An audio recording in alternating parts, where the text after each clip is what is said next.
Welcome back to my YouTube. Today we're just going to be doing a Q&A. I put a question sticker up on my Instagram. No one ever uses those, by the way. Like, I get questions in my DMs all the time and I put that up and it's like silence. But we actually got a couple from some friends, so I'm gonna do those. Work with what you got, right?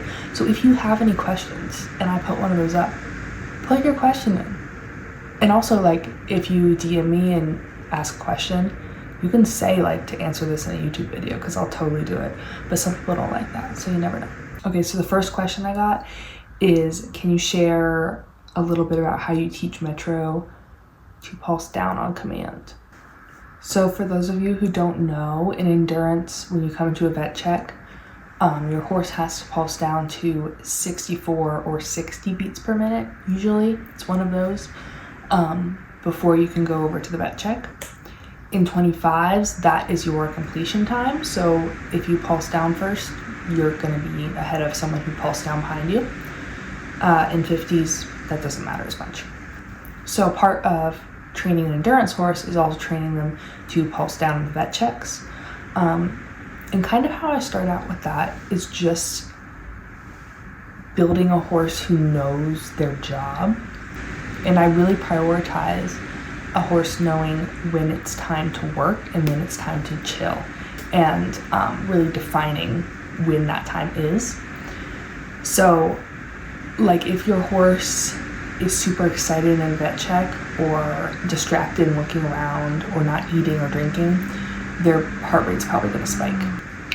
So part of getting your horse to pulse down on command is really just spending a lot of time in the saddle and knowing when their heart rate comes down. And obviously there's tools that you can use for that. There's, like, the Garmin's and the heart rate monitors. But I don't have any of that. So it's kind of just knowing Metro so well that I know when his heart rate is down. And that's really important for training them to come down. So he knows, just because I'm setting the vibe, that, like, it's time to chill out. Like, when we come back to the trailer on a conditioning ride, he gets water right away, he gets food right away, it's very chill. We're like, all right, now we're done. Like, now it's time to chill. Even if we have, like, another loop to do, I set the tone, like, no, now you just need to relax. And part of that, I was talking to my friend about this, is teaching them to be okay, like, away from you a little bit. And I do this with, like, all young horses. I'm like, you can do whatever you want. You can, like, freak out and do whatever. You just need to do it, like, over there, right? Like, don't do it on top of me. And that makes it kind of less fun for them because you're not participating in, like, the shenanigans. You know what I mean? So if your horse is, like, trying to rub on you or being mouthy, kind of, like, playing with you, their heart rate's probably not going to come down as fast. So it's kind of like when we come into a vet check or on a training ride, when I'm simulating a vet check, it's kind of like, all right, get off of me, right? Like, you do that over there. And also encouraging them to stand still without being in their business is a big part of that. So when I come into a simulated vet check on a training ride, he gets food and water immediately. I sometimes pull tack, or at least take his bit out, and loosen his girth. And I usually tie him loosely on the trailer, and I let him eat and I let him drink, and then I go and I sit down and take care of myself, because that's important as well. They need to learn how to take care of themselves a little bit so that you have time for yourself at holds and at vet checks. So then when I'm done riding and I pull all my tack at the trailer, I use buckets and I dump water on him, and I'll do this thing where I do a fake trot out and then I just stand. And I'm like, okay, you just stand. And that's it. I'm like, now it's time to chill. So that kind of simulates when I want his heart rate to come down, and obviously a horse has to be pretty fit to have their heart rate come down quickly, so that's a huge component. But when it comes to teaching your horse to pulse down, it's all about setting up the environment and basically just expecting them to chill. So when I talk about drills on my Instagram, which I've done a couple times, I haven't made, like, a full video on them because it's kind of hard to get videos of the drills you do when you ride alone a lot of the time. Some of the drills I do have to do with heart rate coming down and doing practice vet checks and simulating that kind of thing, which I could make a whole video on, and I might do that at some point. And then this kind of ties into the next question, which is how often do you let Metro graze during conditioning rides, like take breaks and eat grass? And that is also an important part of like teaching your horse to pulse down, because I offer lots of opportunities for breaks on conditioning rides. Like anytime Metro sees a snack, I'll let him have it most of the time, because it's really important that he learns to eat consistently throughout rides. So like after a long trot or a long canter and we're walking, and if he sees a piece of grass, I'm gonna let him have it and kind of use that time to pulse him down, right? So yeah, doing lots of interval training, setting clear boundaries of when the time to chill is versus when the time to work is, and also making sure the horse knows that pulsing down is part of their job. And Metro is aware of that.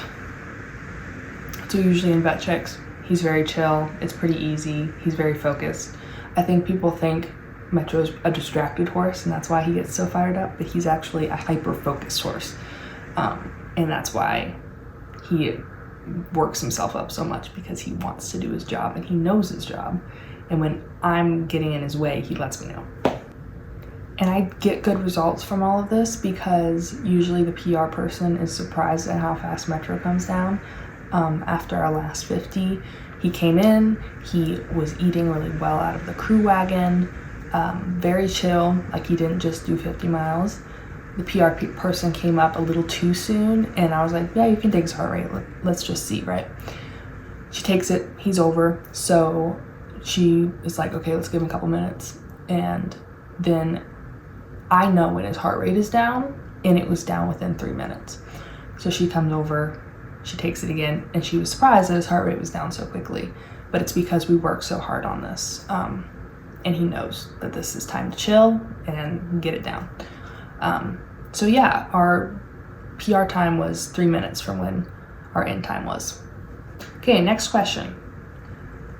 Why do we use hoof boots, and what are the different uses for hoof boots? So I use Renegades, mostly because they are the easiest and the most durable boots that I've ever tried. I'm not gonna like out the other brands that I've used because I don't have anything against them. Renegades just work the best for us. So Renegades are super easy to clean and replace parts on. They're also really great for shock absorption. They have a pretty thick sole. They also are built to work with the horse's hoof instead of just covering it. They allow for the hoof to expand and contract inside the boot, and it allows for proper movement. They also have tons of fun colors. That is a plus for me. People use Renegades for a ton of different things. Obviously I use them for endurance, but I've seen barrel racers use them. I've seen jumpers use them. I've seen people just use them for like their pasture pets, just to take them on walks and stuff. I know some people use them for laminitic horses that just need some extra padding.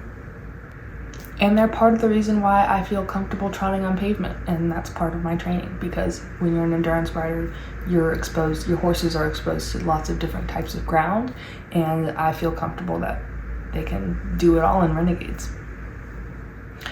Another question I got was, what size are Metro's hoof boots? He has 135 by 130 in the front and 125 by 125 in the back. Those are his sizes. If you need to figure out your horse's sizes, go to the Renegade website. They have a free sizing guide, and you can also email them with pictures of your horse's hooves and a measuring tape, and they will tell you what size your horse is for free. If you have any questions, go DM me on Instagram and say include it in a YouTube video, and if you want me to, I'll include your handle. But yeah, thanks for watching.